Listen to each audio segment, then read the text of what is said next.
Okay, strugglers, I am furious. I am so upset over this news story. This news story is going to annoy, it's going to inflame anyone's conscience. Anyone's sense of right and wrong is going to be annoyed and inflamed when you hear about this one. Okay, now this is from the SundayWorld.com news source. SundayWorld.com. Listen to this headline. This is yesterday's headline in the crime world section. SundayWorld.com. Jehovah's Witness elders allow pedophile to grill his victims. And that's just dated Wednesday the 21st, May 2014. Now, did you hear that? Jehovah's Witness elders allow pedophile to grill his victims.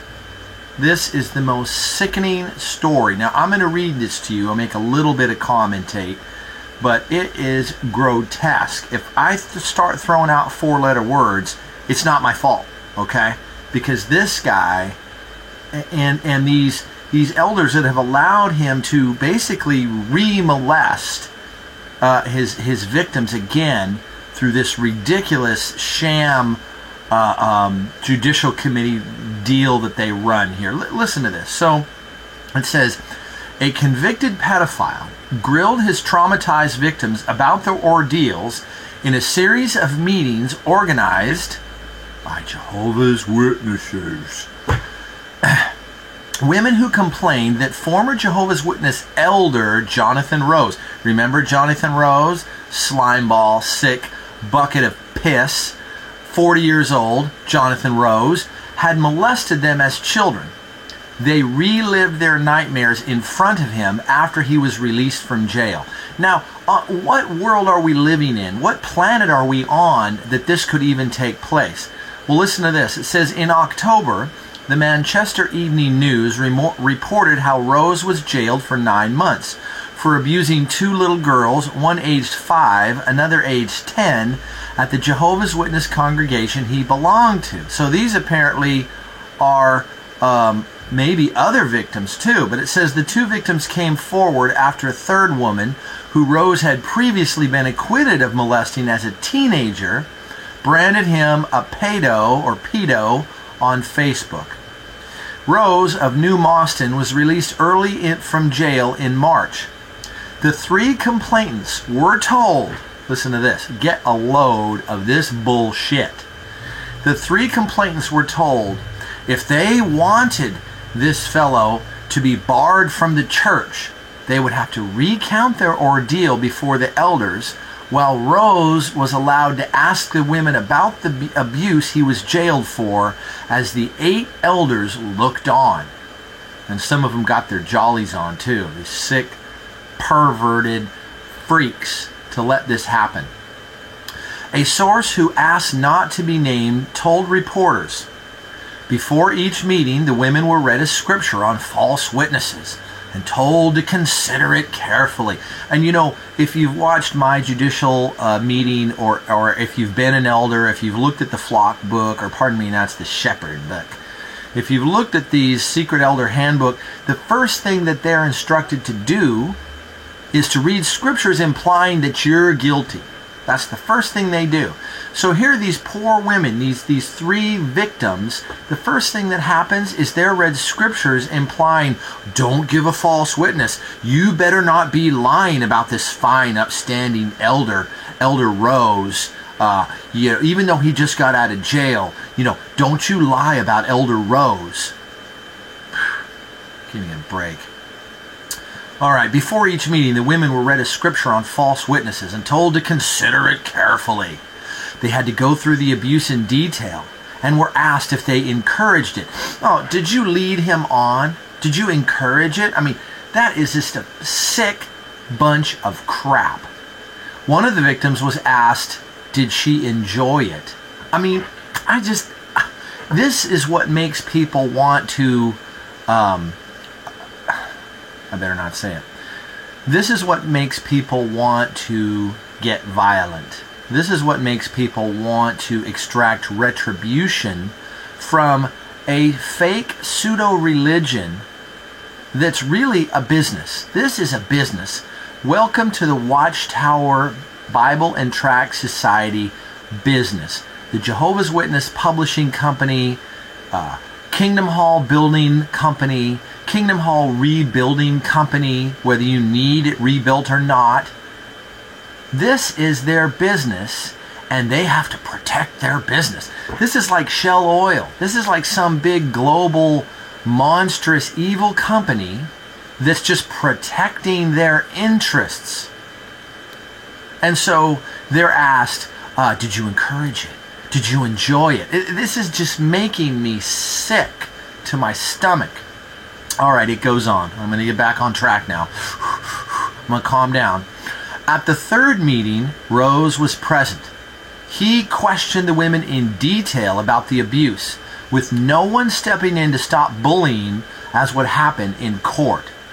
Quote, the victims had already done this in court, which elders attended. But even though it was very distressing, they bravely went through it again.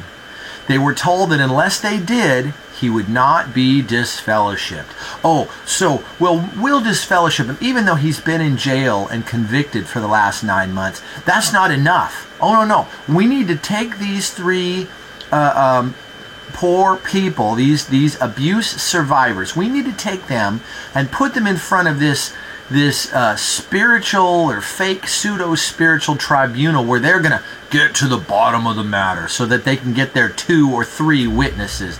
It's pathetic. All right. So they're told that if they don't do this, if they don't face this asshole, this disgusting creep who needs to be just rubbed out right now, tonight, no last meal, no last words. This guy needs to be gone. Okay, did you hear that, Mr. Rose, Elder Rose? Okay, so it was understood then that Rose was finally disfellowshipped after complaints to the police and the Charity Commission. The Jehovah's Witnesses do not deny that the meetings took place, but say Rose is no longer a Jehovah's Witness or allowed to share in activities. Oh my goodness, for at least 6 months he's no longer allowed. But if Elder Rose, if he goes to all the meetings with his head down and he looks sad and he goes to the elders and he cries and he submits a letter for reinstatement within 6 months or a year, he'll just be back in, and all the brothers and sisters will just be patting him on the back and saying, it's okay. We're so glad you're back. We're so glad you're back with Jehovah, that you're right with Jehovah. All right. So, the Jehovah's Witnesses do not deny it, but notice their rebuttal. The witnesses, well, what's the witnesses' side? You know, we don't want to just hear this worldly newspaper side.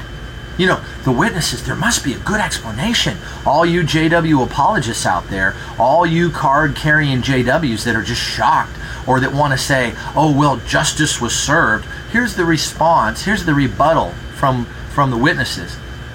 No one, they said this, they said, no one would be forced to confront an alleged perpetrator, adding that victims were supported with spiritual shepherding, with members' welfare being of paramount concern. Okay, so we're not going to force you to confront him, but if you want him DF'd, you better damn well do our silly, ridiculous little procedure. Because if they didn't do it, he would just get backslaps and hugs and be in their congregation and watch them as they went up and down the aisle and went to the bathroom. This sick, shit-headed freak. Oh, it's just really, I'm sorry, I'm very upset over this. A spokesman's statement, so that's some Joe elder speaking. A spokesman's statement said, you ask about allowing individuals such as Mr. Rose to attend our congregation meetings. As our congregations are places of public worship, they are open to the public, including asshole shithead creeps like this guy. Nevertheless, elders will always comply with restrictions imposed by the courts or police on offenders' movements. So we'll comply, if ordered by a court, to do these things. Not out of the goodness or the sense of right and wrong that everybody has inside of them. No. If the court and the police order it, they'll comply. And then they finish it with this bon mot. When a Jehovah's Witness is accused of child abuse, local congregation elders are expected to investigate. Yeah, stake out and do whatever they do. You know, they're this little sham investigation from guys that work as janitors and bank tellers and mechanics and air conditioning and heating guys that don't know anything about how to investigate anything. If a victim wishes to address a matter, this can be done directly or in writing. No victims are forced to attend a meeting or confront an alleged perpetrator of child abuse. Of course, it may not be possible to handle a matter in the congregation until the authorities have completed their investigations or if the person is incarcerated. Jehovah's Witnesses certainly do not condone child abuse. Oh no, it's bad. It's kind of bad. And as long as you have enough witnesses, 2 or 3 witnesses, then child abuse is bad. Child abuse is abhorrent. It's abhorrent when you get caught. When you have to go and get questioned by your slimeball, sick, disgusting pedophile abuser in front of a group of elders that are getting their jollies over it. Yeah, then it's abhorrent to them. When people find out about it, then it's abhorrent. But when it's reported to the elders secretly, it's not so abhorrent that they do anything about it or say anything in the most case. This is just sickening to me. You know, you can read it in the SundayWorld.com paper. It's there. The link, the article is there. I got to go now because this story just highlights there's something seriously wrong, Jehovah's Witnesses. There's something seriously wrong with your fake sham religion. There's something seriously wrong with this leadership that is masquerading as a religion when it is a business. This is a pure business. I'm going to talk about that more in the future. I just got an unbelievable email from an insider that knows that this is a full-blown business. I'll talk about that in the future, hopefully, if I can get some permission to use some of it. Don't even get me started on that. Anyways, I thank you to you all. Continue to struggle. Continue to fight against cults and mind control. Fight against Jehovah's Witnesses, Scientology, Mormonism, the stricter ones, Seventh-day Adventism, they disfellowship too. These people, these 10 gods, need to know that they cannot run over people's human rights forever. And they better change their little business model, or there's going to be more and more and more of these until the whole public just rises up in opposition. So thanks for watching, and I will see you next time.